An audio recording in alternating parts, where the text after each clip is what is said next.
President Obama's high-stakes showdown over the crisis in Syria. Flurry of activity this morning as the U.S. and Israel conducted a missile test in the Mediterranean. This as the White House pulls out all the stops to persuade skeptical members of Congress to authorize military action. And Syrian President Bashar Assad is publicly taunting President Obama. ABC's Martha Raddatz has all the latest from Washington. Good morning, Martha.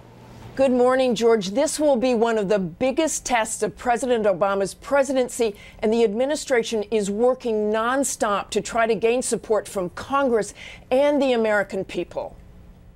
The president reached across the aisle to make his case, meeting with two of his harshest critics in an effort to gain momentum for congressional approval to use military force against Syria. I think we have found some areas that we can work together, but we have a long way to go. We urge the president to up his game and inform the American people what does it mean if Assad wins and the opposition loses. While Senator McCain has criticized the president for not taking enough action in Syria, he is now urging his colleagues to support the resolution. A vote against that resolution by Congress, I think, would be catastrophic because it would undermine the credibility of the United States of America and the president. Meanwhile, Syrian President Bashar al-Assad, looking poised and immaculately dressed, came out in defiance, telling the French newspaper Le Figaro that President Obama has no proof chemical weapons were used.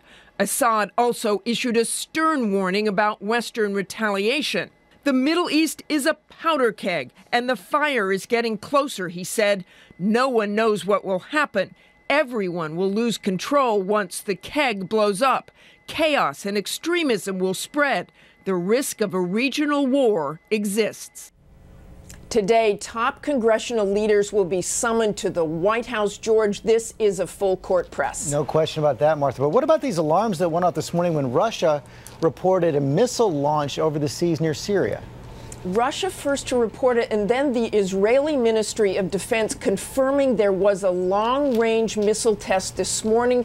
They do these kinds of tests occasionally, but this is clearly a very sensitive time to be testing a missile and only adds to the tension in the region, George. It sure does, Martha. Thanks very much.